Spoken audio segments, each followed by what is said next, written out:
हे coders, अब हम देखेंगे three ways to implement CSS. CSS को किस तरीके से ऐड कर सकते हैं। इसके तीन तरीके हैं: inline style, in page style tag and external style seat. ये थ्री वेज होते हैं।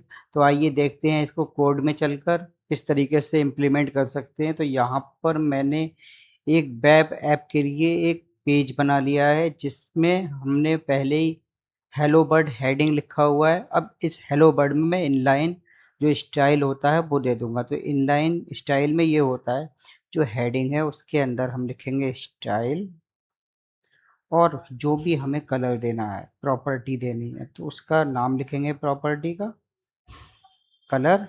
और इसकी वैल्यू वैल्यू क्या देनी है।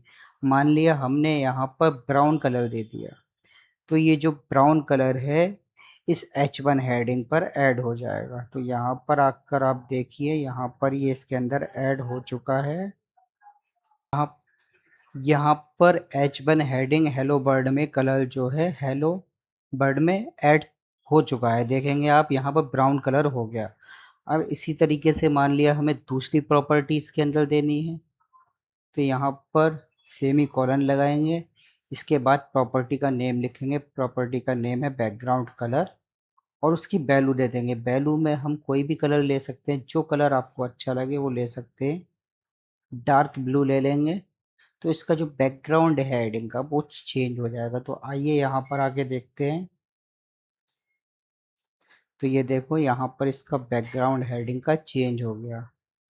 इसी तरीके से अगर इसके अंदर और प्रॉपर्टी हम देना चाहते हैं, फॉन्ट साइज, तो दे सकते हैं। फॉन्ट साइज प्रॉपर्टी लेंगे और उसकी वैल्यू दे देंगे 28 पिक्सल, px लिख देंगे पिक्सल के लिए। तो आइए आप चेक करते हैं इसको। तो यहाँ पर 28 पिक्सल उसकी साइज हो गया हेडिंग का। और ज़्यादा बढ़ाना चाहते हैं, मान लिया हमने यहाँ पर दे दिया 48, तो आप देखेंगे यहाँ पर 48 में ये हेडिंग कितना बड़ा हो गया। इसी तरीके से, बट इसमें थोड़ा सा प्रॉब्लम है। प्रॉब्लम ये है कि मान लिया हमारा वेब एप्लीकेशन है बहुत बड़ा, अब उसके अंदर ये तो है नहीं कि एक ही हेडिंग होगा, हजारों हेडिंग हो सकते हैं, बहुत सारी लाइंस ऑफ कोड होंगी। तो हर लाइन में जाके तो हम स्टाइल को ऐड करेंगे नहीं, सीएसएस को।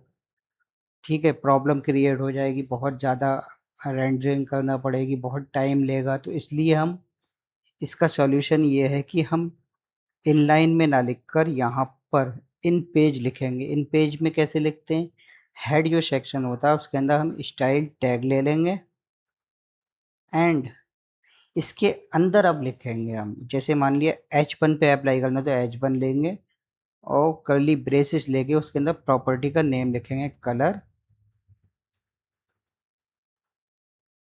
कलर। एंड कलर में आप देखेंगे कोई भी कलर ले लीजिए, ब्लू कलर ले लिया, तो यहाँ पर ये इस पे अप्लाई हो गया H1 हेडिंग पे ब्लू। इसी तरीके से अगर यहाँ पर बैकग्राउंड कलर ले लेंगे, ठीक है, ब्लू वायलेट, तो इसका जो बैकग्राउंड हेडिंग का होगा वो चेंज हो जाएगा। तो यहाँ पर हो गया चेंज, हेलो बर्ड का जो बैकग्राउंड कलर है वो चेंज हो गया। इसी तरीके से अगर हम फॉन्ट साइज दे दें, ठीक है, फॉन्ट वेट भी दे सकते हैं। 300 दे दिया हमने, तो इसका जो फॉन्ट वेट है वो बढ़ जाएगा। तो यहाँ पर आप देख सकते हैं फॉन्ट वेट 300 हो गया। ठीक है, और भी दे सकते हैं, 300 ही नहीं, जितना वेट हमें देना हो उसके अंदर, फॉन्ट वेट के अंदर जितना चाहें उतना दे सकते हैं आप। ओके, कुछ वैल्यूज़ होती हैं इसके अंदर, जैसे फॉन्ट वेट, अब इसके अंदर ये 900 तक जाता है। उसके बाद बोल्ड, बोल्डर, लाइटर, नॉर्मल लेना है जो भी। तो यहाँ पर अगर हमने 900 दिया तो आप देख सकते हैं इसका फॉन्ट 900 पर ऐसा दिखेगा। अब ये होता है इन page style seat, means CSS को इन पेज कैसे करते हैं। तो यहाँ पर स्टाइल टैग लेते हैं, उसके अंदर उसकी प्रॉपर्टीज़ हेडिंग के अंदर, या जो भी हमारे पास पैराग्राफ हो या कोई भी टैग हो उसके अंदर लिख सकते हैं। लेकिन इसमें भी प्रॉब्लम है, क्योंकि वेबसाइट में कभी-कभी बहुत सारे पेजेस होते हैं, मल्टीपल पेजेस होते हैं। ज़रूरी नहीं है कि 10, 15, 20, 40 कितने भी हो सकते हैं। तो ऐसा तो है नहीं कि हर पेज में जाके हम स्टाइल शीट मतलब सीएसएस लिखेंगे, तो उसको रेंडर होने में या शो होने में काफ़ी टाइम लगेगा। तो इसका सॉल्यूशन ये है कि हम स्टाइल को ऐसे ना लिखकर, इन पेज ना लिखकर एक अलग से फ़ाइल बनाकर कर सकते हैं, तो वो कहलाती है एक्सटर्नल स्टाइल शीट। तो यहाँ पर हम आएँगे, एक पेज फ़ाइल क्रिएट करेंगे स्टाइल डॉट सीएसएस, यहाँ पर हमने क्रिएट की। अब इसके अंदर हम कोई भी स्टाइल दे दें। पहले तो इस फ़ाइल को हम इससे लिंक कर लेंगे। यहाँ पर आएँगे हेड के अंदर और यहाँ पर लिंक कर लेंगे। लिंक करने के लिए जैसे ही हम क्लिक करेंगे, यहाँ पर फ़ाइल का नेम दे देंगे। जो भी फ़ाइल का नेम है, हमने लिखा था स्टाइल डॉट सीएसएस, ये था फ़ाइल का नाम। अगर मान लिया किसी फ़ोल्डर के अंदर है, तो यहाँ पर जैसे फ़ोल्डर का नाम सीएसएस स्लैश लगा देंगे और उसके अंदर फ़ाइल है, ठीक है? फॉरवर्ड स्लैश लगा देंगे, ठीक है? अब यहाँ पर REL स्टाइल शीट मतलब ये बता रहा है कि जो रिलेशन है स्टाइल शीट, जो रिलेशन है इसका वो है स्टाइल शीट है ये बता रहा है कि ये स्टाइल शीट है, इसका रिलेशन ये है इससे। और टाइप अगर दे देंगे हम कि किस टाइप की फ़ाइल है, तो ये हम टेक्स्ट और सीएसएस टाइप की फ़ाइल है, तो हम ये टाइप उसका दे देंगे। अब ये लिंक हो चुकी है फ़ाइल, यहाँ पर लिंक का यूज़ किया। अब हम यहाँ पर स्टाइल में आएँगे, जो हेडिंग है उसका नेम लिखेंगे और उसके अंदर प्रॉपर्टी लिख देंगे कलर।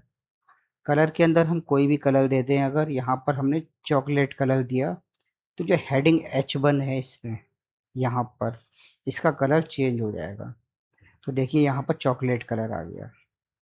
इसी तरीके से इस स्टाइल के अंदर जितना हम कोड चाहें, यहाँ पर मान लिया फ़ॉन्ट साइज़ दे दिया हमने, फ़ॉन्ट साइज 128 पिक्सल दे दिया, तो आप देखेंगे इसका जो फ़ॉन्ट साइज़ है 128 हो गया।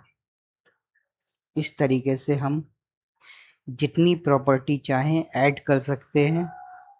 H1 के लिए हमने की H1 के लिए, तो इस तरीके से ये जो स्टाइल डॉट CSS है, ये पूरे पेज के ऊपर, पूरी वेब एप्लीकेशन के ऊपर अप्लाई हो जाएगा। हमने क्योंकि पूरी वेब ऐप के लिए इसे लिंक कर दिया। इस तरीके से हम एक्सटर्नल स्टाइल शीट का यूज़ करते हैं और सबसे बेटर यही माना जाता है। बेटर क्यों माना जाता है? क्योंकि इसमें हर पेज में लोड होने मतलब अगर हम जैसे इन पेज करेंगे तो हर पेज को लोड होने में टाइम लगेगा सीएसएस को।